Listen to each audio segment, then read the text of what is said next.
Once again, thank you for joining our Community Leadership Institute. We will start with a short video. Opportunity is. Start the video, Scott, thank you.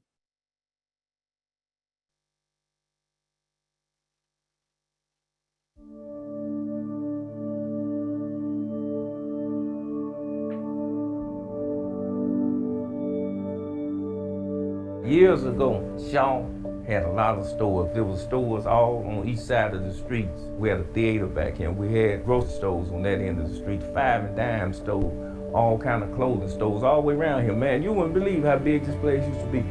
We don't have anything now.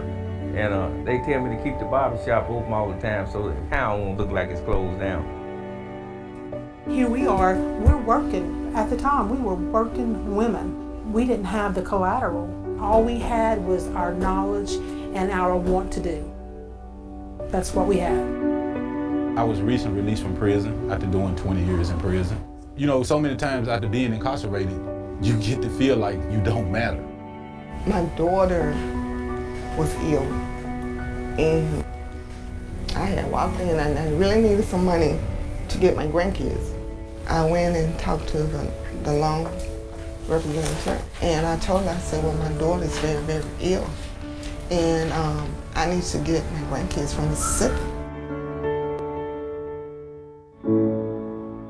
Hope Credit Union saved us. We were glad to see Hope Credit Union come to Shaw, because we didn't have anywhere that we could cash a check or have an account or get change or anything. It really helped the town better than anything we have had here in the last 10 or 15 years. Hope have really embraced these people, and that's why I'm a member of Hope. I think opportunity is having the chance to be able to show that what you dream to do can come true. We greatly appreciate what Hope did, because we really wouldn't have had this whole thing if they hadn't taken the chance. You know, Hope come by and they help with teaching us how to open an account and teach us about the savings and checking accounts, which is a big deal because most guys like myself they've been incarcerated. We never had bank accounts or any fashion. I know the tellers by name, they know me by name, and so it makes me feel like that I'm important, that I matter. And then she said, well, you want to go get those kids? I said, I sure do. She said, well, guess what? We're going to get those tickets. I said, okay, I started crying. And they brought me my grandkids here.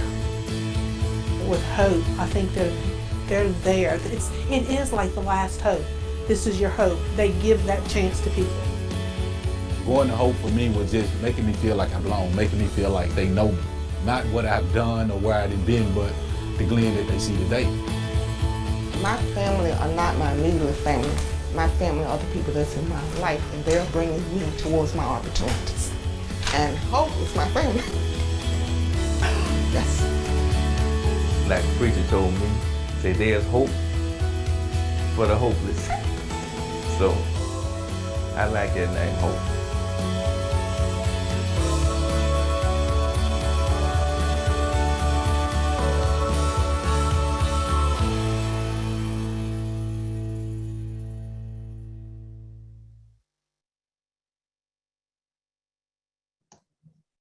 Good morning and welcome once again.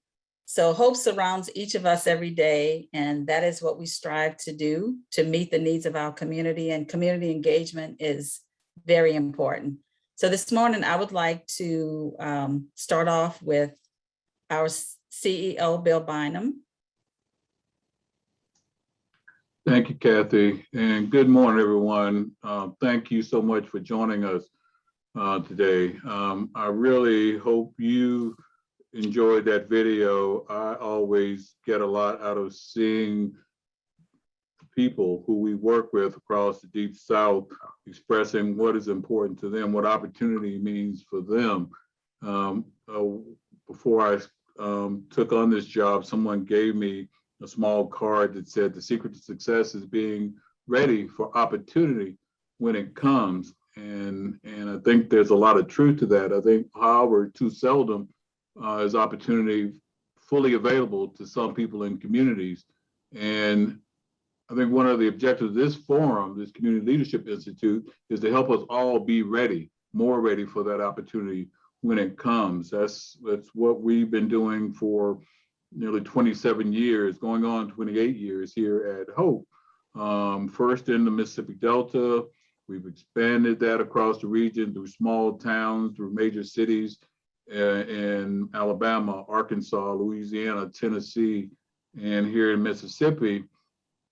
And that work has always been anchored in listening to our partners. And we know that while we bring some tools to this work, it is inadequate. And we can't not do this work without collaboration, without us working together.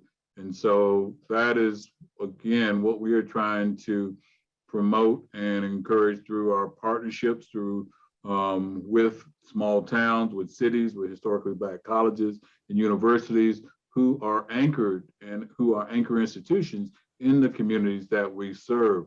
We're really appreciative of the work that we're doing together. Together, we've helped thousands of businesses, individuals, homeowners create affordable housing,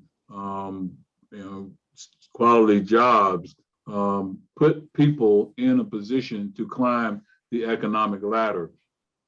And I think that is, it's in a position to really seize this unique moment in time as billions, trillions of dollars are being injected into the community. We want to make sure that we do collectively everything we can to make sure that the communities that we serve, our neighbors in small towns and major cities across the Deep South, particularly those who have been historically on the outside of the economy looking in, have the tools they need to take advantage of these investments that are being made. Because if we don't, we know that others will take advantage of it, and the gaps, the opportunity gaps, the wealth gaps will get wider rather than close. And so we want to work together with you to close these gaps. We look forward to doing that both during this time we spend together today and over the coming years. I want to thank you for your partnership. I want to thank my colleagues, Kathy, Dee, Kevin, others for organizing today's forum. And again, thank you for helping us do what we do at Hope. And we look forward to bringing value to you in your efforts across the Deep South. Thank you, Kathy. Thank you, Bill. So the Hope Community Partnership, formerly called the Small Town Partnership, started with a goal to advance key economic development projects, attract public and private resources, expand economic opportunity, and to build the financial capacity of the communities and their residents. Based on the knowledge that small rural towns often lack community and economic development staff, leaves the towns at a competitive disadvantage when competing for resources, especially in high poverty areas. Hope initiated the partnership. Through the partnership, Hope staff has been providing strategic and focused community and economic development training and technical assistance for 7 Mississippi communities. Hope recognizes that colleges and universities, HBCUs in the South, are located in areas facing severe levels of economic distress and also aim their work to expand economic opportunity and serves as resources in those communities.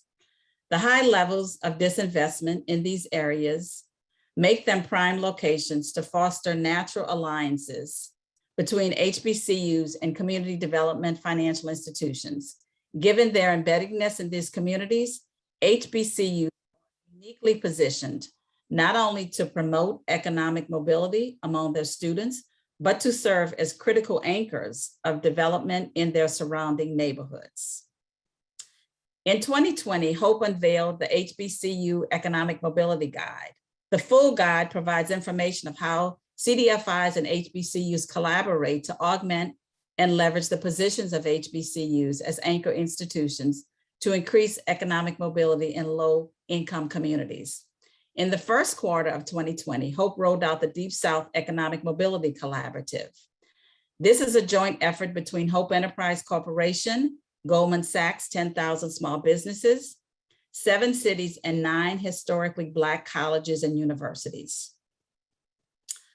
HBCUs, historically Black colleges and universities, to invest in the power of small business and entrepreneurs in the Deep South, primarily those from underserved and under-resourced communities. In our effort to collaborate with leaders and to improve conditions in the communities in our footprint, we partner with NeighborWorks of America. We hosted Community Leadership Institutes in 2018 and 19 in person in Greenville, Mississippi. In 2020, the Community Leadership Institute was held virtually, and for the first time, we included our rural towns and HBCUs all collaborating and learning together. Today, as a segment of our CLI Impact Series, we are happy to introduce you to Mark Quinn of Xavier University of Louisiana. Mark is the Conrad and Hilton Endowed Chair Entrepreneurship and an Assistant Professor of Entrepreneurship at Xavier University of Louisiana. He teaches entrepreneurship, directs the Xavier University Entrepreneurship Institute, and founded the X Incubator, Xavier Student Business Incubator. Previously, he served as an executive director of the Greater Newark Enterprises Corporation, a certified CDFI of the U.S. Department of the Treasury. He began his professional career on Wall Street as an examiner with the National Association of Securities Dealers. He then worked in pensions with a major insurance company and as a securities registered representative. His career in small business development and community development finance spans more than 25 years. He managed public sector loan funds for urban commercial real estate development and small business development totaling $60 million, and created an entrepreneurial development program that was administered through the state of New Jersey. He also serves as executive director of economic development and community development organizations, where he administered programs that built the capacity of small businesses, renovated and managed commercial real estate, and implanted various community supportive service programs. Wow, Mark, you've done a lot in community development. He's also served as an adjunct professor for Rutgers University. He's additionally served on boards of directors for foundations for Louisiana.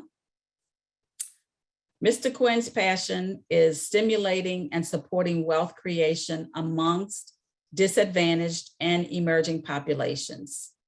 One great fact is he enjoys music, jazz in particular, sports, and his family. Mr. Quinn received his BA in Urban Studies from the University of Pennsylvania and an MBA in Finance from Rutgers University. So today I am happy to present our guest speaker, Mr. Mark Quinn, professor at Xavier University. Once again, I would encourage you, if you have any questions throughout this presentation, please use the chat function. At this time, let's welcome Professor Mark Quinn. All right, good morning. Thank you very much, Kathy, and good morning, everybody. Can I share my screen at this point?